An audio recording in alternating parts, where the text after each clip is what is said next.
The data is in. More and more Americans are turning away from alcohol, and the ripple effects are big. Wineries in California are going out of business. Alcohol companies are scrambling to make NA products. How does it affect the businesses, though, that rely on selling alcohol? Many are adapting right now. We basically have modified our entire beverage program to accommodate more non-alcoholic drinkers. Heineken made history in 2023, advertising alcohol-free beer in the Super Bowl for the first time. But this decline has also led to the boom of a whole new industry, non-alcoholic wines. Though the price tag on these NA wines can be pretty steep, often costing even more than wine with alcohol. But there's a good reason for that markup. So I went to visit my friend Dean, the co-owner of an NA bottle shop in LA, to get the insider's perspective on why wine without alcohol is likely worth the price. So funny story, Dean actually used to work with us here at Vox, and it turns out you can go from making Vox videos to being a small business owner. Hey Dean. Hey, what's up? Beautiful shop. Thank you, welcome in. Wow. Honestly, I don't know if I would be able to tell that this doesn't have alcohol.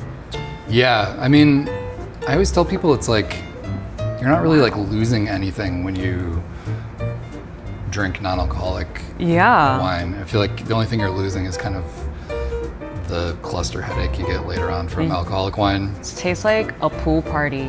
The artistry kind of comes in with reintroducing the flavors and the aroma and the texture that kind of gets removed sometimes with the alcohol. Human beings have been cultivating wine for thousands of years. And in those thousands of years, wine has changed a lot.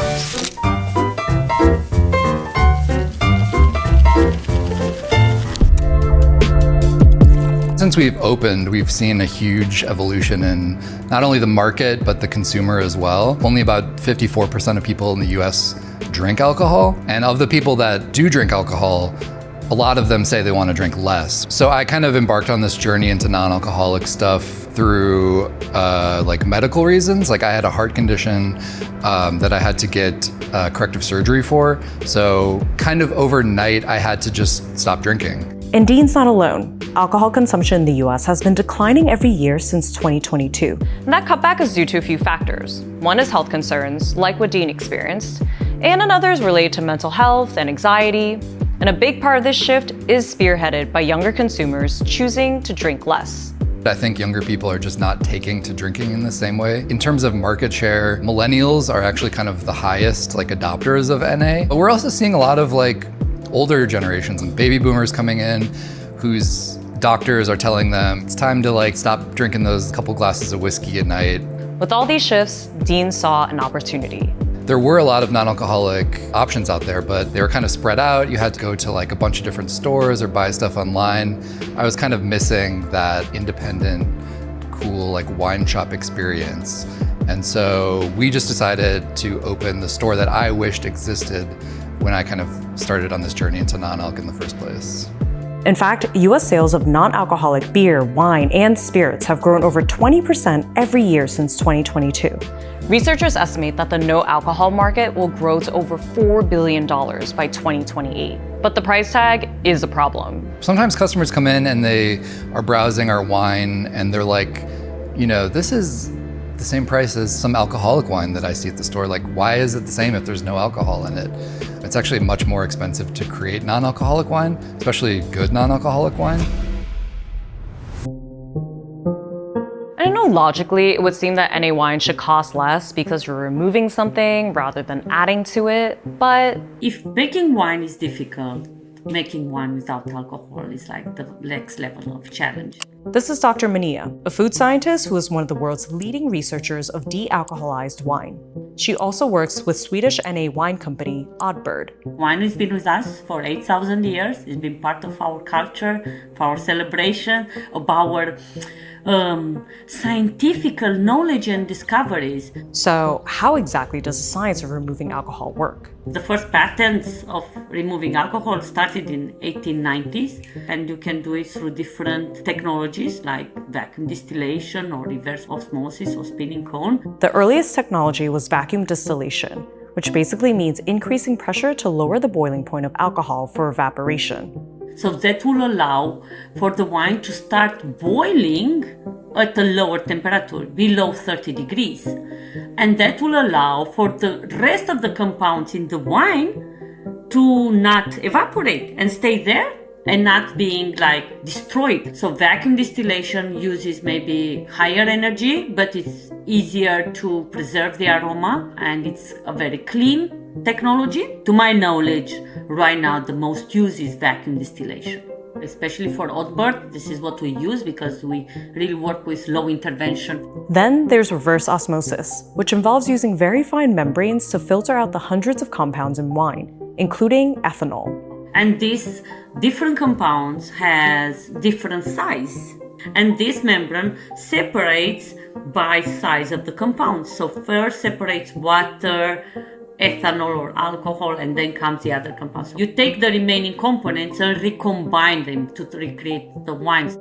Finally, there's the spinning cone column, the most modern and advanced technique.